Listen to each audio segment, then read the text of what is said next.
Okay, remember that they're changing my voice. So I did Proverbs 10 and Proverbs 13 in some videos the other day. So I'm going to go over Proverbs 11 and 12, and then we'll get into 14. I'll probably go downtown for that one in the next video. Proverbs 11. The Lord detests dishonest scales, but accurate weights find favor with him. When pride comes, then comes disgrace, but with humility comes wisdom. The integrity of the upright guides them, but the unfaithful are destroyed by their duplicity. Wealth is worthless in the day of wrath, but righteousness delivers from death. So the Lord detests dishonest scales. That's why I have to emphasize things like I'm not gay, because it's dishonest for them to try to change my voice to try to confuse you about that. But accurate weights, right, find favor, right? Martial and marital. And the bridegroom Christ, right? What is the accurate representation? What is the truth of the matter? It says the integrity of the upright guides them, and the unfaithful are destroyed by their duplicity. Their wealth does not save them. But the righteousness of the blameless makes their path straight, while the wicked are brought down by their own wickedness. The righteousness of the upright delivers them, but the unfaithful are trapped by evil desires, their wickedness, their evil desires. Hope placed in mortals dies with them. All the promise of their power comes to nothing. The righteous person is rescued from trouble, and it falls on the wicked instead, especially those who keep reproducing. With their mouths, the godless destroy their neighbors, but through knowledge, the righteous escape. Knowledge of God. When the righteous prosper, the city rejoices. When the wicked perish, there are shouts of joy.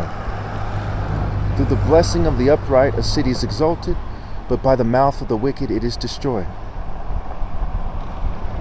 So notice that if Santa Cruz had rallied to me, Morgan Hill, all the places that I went to, right, Gilroy, Oakland, San Francisco, they would have been blessed.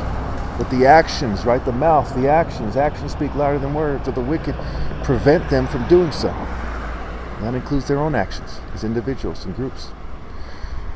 Whoever derides their neighbor has no sense, but the one who has understanding holds their tongue. Who, what, when, where, how, why. A gossip betrays a confidence, but a trustworthy person keeps a secret. For lack of guidance, a nation fails, but victory is won through many advisors. A kind-hearted woman gains honor, but ruthless men gain only wealth. Those who are kind benefit themselves, but the cruel bring ruin on themselves. A wicked person earns deceptive wages, but the one who sows righteousness, this has implications on reproduction, reaps a sure reward. Of course, people can't sow righteousness anymore, so they shouldn't have children. Truly the righteous attain life, but whoever pursues evil finds death. They pursue it whether they see it that way or not, because they're so focused on their selfishness. The Lord detests those whose hearts are perverse, but he delights in those whose ways are blameless. Be sure of this, the wicked will not go unpunished, but those who are righteous will go free. Like a gold ring in a pig's snout is a beautiful woman who shows no discretion. The desire of the righteous ends only in good, but the hope of the wicked only in wrath. One person gives freely, yet gains even more. Another withholds unduly, but comes to poverty. A generous person will prosper. Whoever refreshes others will be refreshed. People curse the one who hoards grain, but they pray God's blessing on the one who is willing to sell. And this has implications on,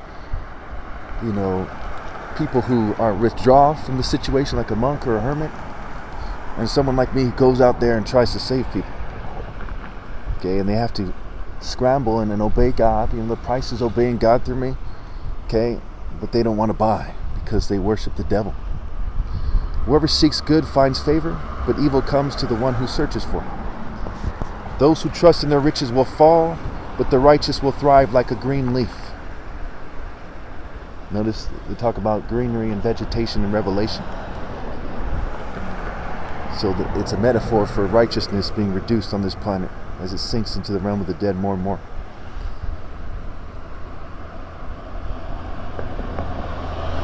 Whoever brings ruin on their family will inherit only wind, and the fool will be servant to the wise. And the bigger picture and spiritual ruin, not financial ruin, is a result of doing what's right, obviously.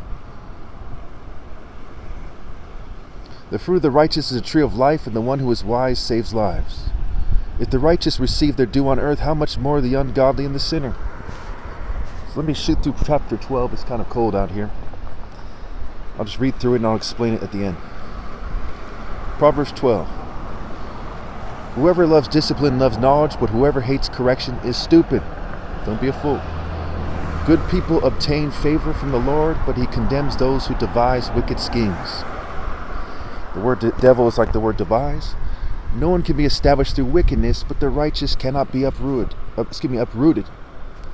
A wife of noble character is her husband's crown, but a disgraceful wife is like decay in his bones, be it a female or a city or a group of people, what have you. The plans of the righteous are just, but the advice of the wicked is deceitful. The words of the wicked lie in wait for blood, but the speech of the upright rescues them. The wicked are overthrown and are no more, but the house of the righteous stands firm. A person is praised according to their prudence, and one with a warped mind is despised. Better to be a nobody and yet have a servant than pretend to be somebody and have no food. This has implications on the divine order, right? It's not right for them to pretend in churches or otherwise in Freemasonry or any group that they're in. So they don't have the food of God. They don't have righteousness and justice, and they don't have a worthwhile life as a result. The righteous care for the needs of their animals, but the kindness acts of the wicked are cruel. Those who work the land will have abundant food, but those who chase fantasies have no sense. The wicked desire the stronghold of evildoers, but the root of the righteous endures. I am the root and offspring of David and the bright morning star. So the wicked, by their inclinations, by their tendencies, by their inability to resist temptation, they find themselves desiring the stronghold of the evildoers and moving toward it. But of course, the root of the righteous endures. Evildoers are trapped by their sinful talk, and so the innocent escape trouble. From the fruit of their lips, people are filled with good things, and the work of their hand brings them reward. The way of fools seems right to them, but the wise listen to advice. And what advice, right? The advice of the righteous, not the advice of the wicked. Again, walk with the wise and becomes wise, for a companion of fools suffers harm. Fools show their annoyance at once, but the prudent overlook an insult. An honest witness tells the truth, but a false witness tells lies. The words of the reckless pierce like swords, but the tongue of the wise brings healing, right? It's a sword fight, right? The sword of Scripture versus the words and the actions of the reckless. And the marriages and so on. Truthful lips endure forever, but a lying tongue lasts only a moment. Deceit is in the hearts of those who plot evil, but those who promote peace have joy. No harm overtakes the righteous, but the wicked have their fill of trouble. The Lord detests lying lips, but he delights in people who are trustworthy. Going back to worthy, right? Other people aren't worthy to lead. They're not worthy to continue my work after I'm gone. And this part is key. Write down Proverbs 12, verse 22, if you have any questions about that. So it's dishonest for them to pretend that they magically can, and so on and so forth. The prudent keep their knowledge to themselves, but a fool's heart blurts out folly. Diligent hands will rule, but laziness will end in forced labor. Anxiety weighs down the heart, but a kind word cheers it up. The righteous choose their friends carefully, but the way of the wicked leads them astray. The lazy do not roast any game, but the diligent feed on the riches of the hunt. In the way of righteousness there is life. Along that path is immortality. Okay. So it's very key to understand that the Lord detests the lying lips, and the way is righteousness, the way is honesty, the way is truth. So keep in mind that the wicked are overthrown and are no more because of their warped minds, because of their wickedness, because their words, their actions, their cultures, their tendencies, their spirits, they pierce like swords, and the righteous are forced to take them on. But the wicked are overthrown and are no more, but the house of the righteous stands firm. The actions of the upright, the actions of the righteous while no one can be established through wickedness.